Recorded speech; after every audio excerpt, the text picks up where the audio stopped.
Hüseyin abiye ne verecektik?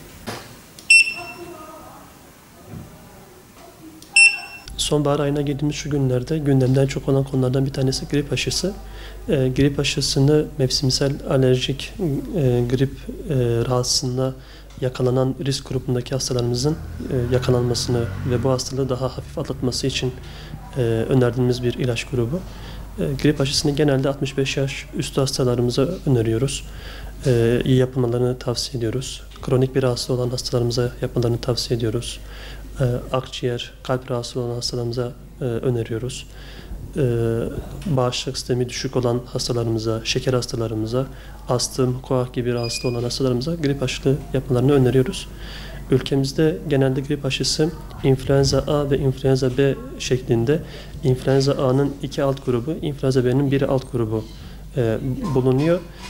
Grip aşılarında enfeksiyona sebep olan viral bir enfeksiyon olduğu için her yıl kendini virüs yenileyebiliyor grip rahatsızlıklarında. O yüzden her yıl grip aşısının yenilenmesi gerekiyor ve her yıl yeni bir grip aşısının hastalarımızın vurması gerekiyor. Çünkü bir önceki yıla virüs kendisini bağışıklı bir şekilde bir hale getirmiş oluyor. Ülkemizde Kuzey Yarımküre'de bulunuyor bildiğiniz gibi.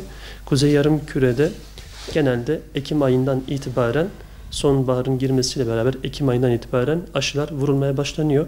Ekim ve Kasım aylarında hastalarımıza aşılarını yapmalarını öneriyoruz. Çünkü gribal enfeksiyon, influenza en çok Aralık, Ocak ve Şubat gibi aylarda toplumda yaygınlık gösteriyor. Risk grubunda olan hastalarımızın da bu vakit gelmeden önce aşılarını olmanı tavsiye ediyoruz ki en azından hastalığa yakalansa bile hafif atlatabilsinler. Grip aşısının temel mantığı şu: vücuda canlı virüsü biraz daha etkisini azaltmış bir şekilde vücuda veriliyor ve vücudun bu virüse karşı bağışıklık sağlaması sağlanıyor.